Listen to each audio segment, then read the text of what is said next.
Hi everyone. This is a re-recording of the video where hopefully my screen capture is going to be the correct size. Um, this video is going to be about how to use a image manipulating software called GIMP. So if you go to gimp.org and download, if you go to download and pick either Mac OS or Windows, you can download it here. Um, and then once that's installed, here's what the program looks like when you first open it up. I'm going to make, rather than just opening our images that we took straight away, I'm going to hit new here. The default size 1920 by 1080 is good. So I'll hit OK. And I've got three images, my top, right, and front view. So what I'm going to do is open them as layers. So I'm going to go File, Open as Layers. And these are my original images, these three JPEGs here. So I'm going to hold down Control while I click so I can open all of them.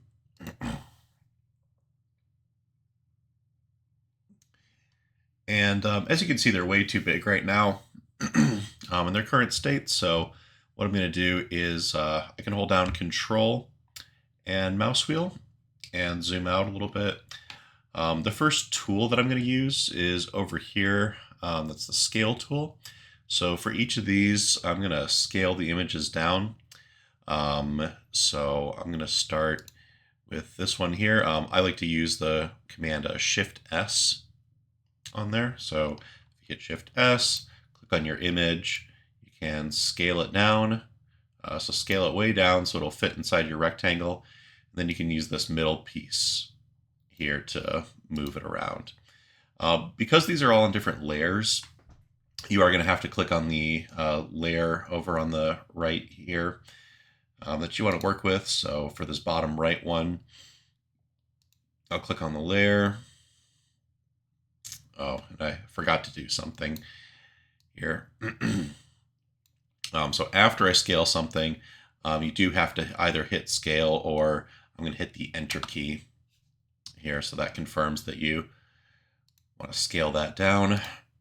So click on the image, scale it down, move it into the middle here, hit scale or hit enter. And just do that for all three of your images, just so we can work with them. Okay, so I'm gonna, again, do Control or Command mouse wheel to zoom back in. So now I've got my three images roughly in the right spot where I want them. And I'm gonna crop these images. So the way that I'm going to crop these images is for this first one, I use this eraser as my origin point. So I'm just going to crop it so that all that's visible is my, so that tool, by the way, is a Shift C. So if I click on the image that I want to crop, I'm going to select my origin and the object. So that's all I want in my image is just the origin and the object. And you can leave a little bit extra on there, that's fine. But get rid of as much as possible. You're also going to have to hit enter here. Now, for the crop tool, you're going to want to have a few things selected over here on the left. Current layer only. So I'll show you what happens if you don't hit current layer only. If I hit enter now on this crop here, what it's going to do is it's going to crop, well, in some case it might crop everything outside of the, oh, I guess it got unchecked again. But if I crop that, it's going to get rid of everything across all the different layers. So you do want to make sure that that current layer only is selected. And I'm just going to do that for each of my images. So I'm going to select the layer over here, zoom in, and crop it so that so I can just barely see it. This is my origin back here.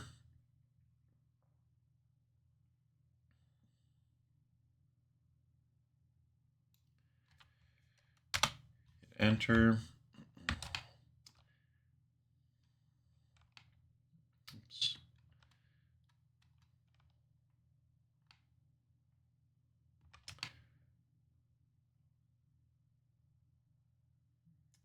Used to my Blender shortcut, so I actually rotated this with Shift and C. Anyway, so here's this image.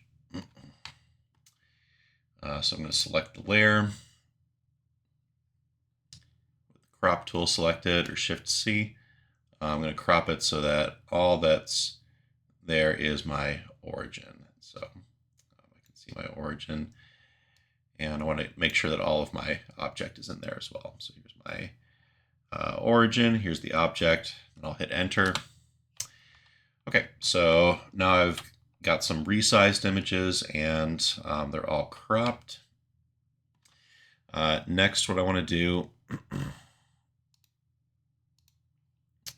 is I'm going to move these around, so you can either use the move tool or the resize tool, this scale one.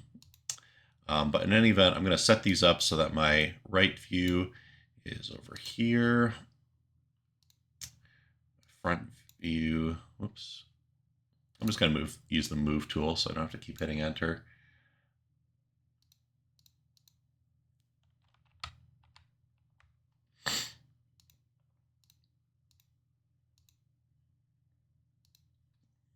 So my right view over here.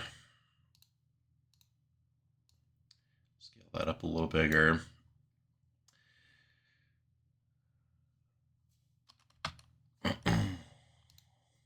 Here's my front view. Move that over here and scale it up. So we want to try and get this image at least somewhat the same size. We can do some adjustment later. And the top view. Now, something about the top view, I took this picture, you may have done this yourself. I took this picture so that the origin is over here, but actually in all three images, you want the origin to be in this center spot right here, right? Like when we unfold that three-dimensional stage, the origin should be in all three pictures. It should be right in this spot here. So what I need to do with this one, because my origin's in the top right corner, I want it to be in the top left. So what I'm going to do is rotate this. If you don't want to rotate the entire image, you want to go to this layer. So I've got my picture selected, and go to Tools, Transform Tools, and then Layer, Transform, and then I'm going to rotate that 90 degrees counterclockwise. So that'll put it in the right spot.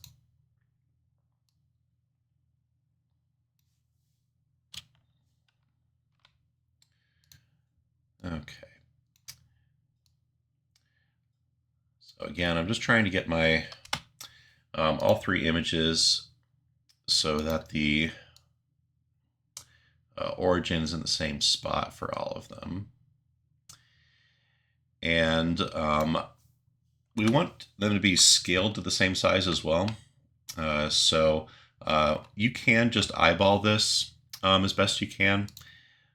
So I'm going to attempt to do that now with this one, but just kind of pick one that you think is a decent scale. And I'm just going to eyeball this a little bit, try to get the size of this object to be a little more consistent.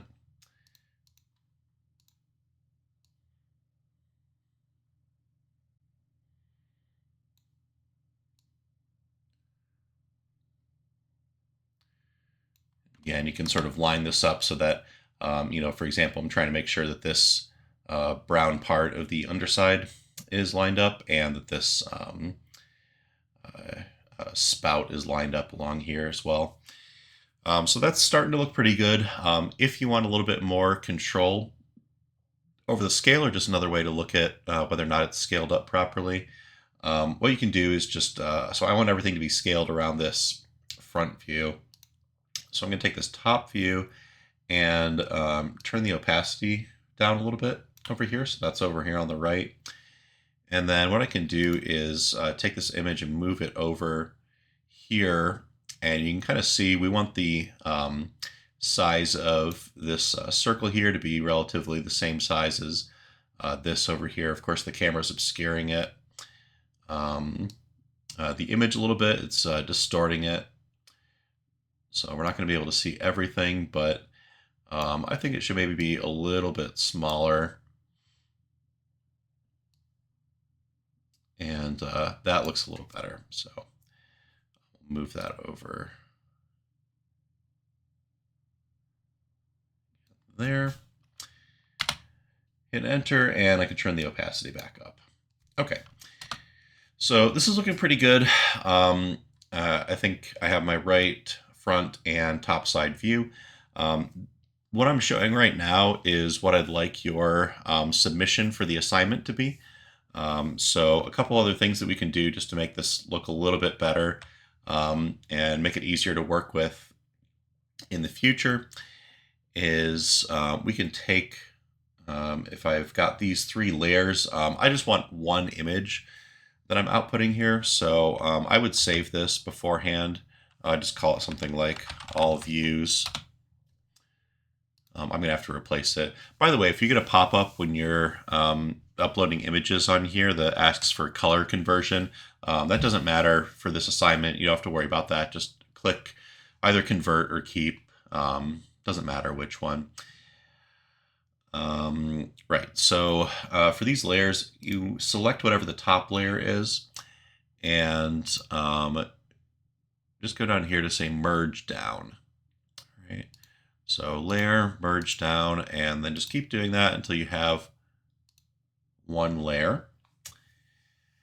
And the nice thing about this is once you have just that one layer, I want to make this as big as possible on the page. So I'm going to take that image and just scale it up like that. Scale it up like that.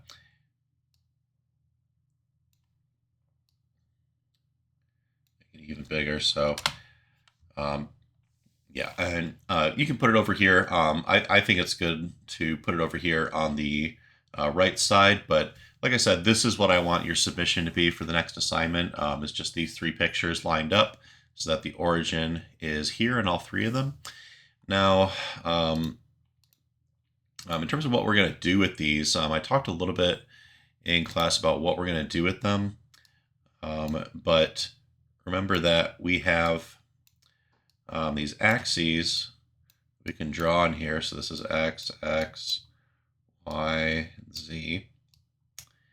What we're going to do is just take some spots on here and just label them as key points. So maybe this is one key point where the spout meets the main canister there. Maybe another one is where the spout ends. And we're going to try and figure out the 3D coordinates of this. So this is what we're going to be doing in the, I'll show this in the next video. But those key points there, that's going to help us draw a what we call an isometric drawing. So you may have done, I know some people have told me about an axonometric drawing that we're doing. This is going to be a little bit different where we just use vertical and horizontal and then these 45-degree lines here. But the idea is that we can take this drawing here or this picture and figure out the coordinates in the X, Y, and Z position of these points, depending on what views they're visible in. And that'll be nice because we can just take then those X, Y, and Z coordinates and just plot them. So for example, in the stage here, you know, maybe that point is right here, and maybe the spout is up here. And we can use those key points to just make a 3-dimensional drawing of this. The way that we're going to do that, just to give you a preview and get you thinking about how we're going to find these coordinates. If you look over here in this area down at the bottom left, the pixel coordinates of this picture right here. So this is my origin. I'll get rid of all this stuff here. So my pixel origin right here, it looks like it's 1541, 531. So that's my X and Y coordinates, or on the picture anyways. But if I'm looking at this, say this spot right here, right? If I'm looking at this spot right here, compared to this origin, I can use the Y and Z coordinates to try and figure out what the Y and Z coordinates of this are, and then I can use this view to figure out my X coordinate. So by the end of it, I'm just going to be using these numbers that are showing up down here to figure out the X, Y, and Z coordinates. We'll make a little table of the X, Y, and Z coordinates and write those down. But that's what we're going to be doing next time in class. So if you've got these images taken already, go ahead and try to make this set up where you've got all three of them.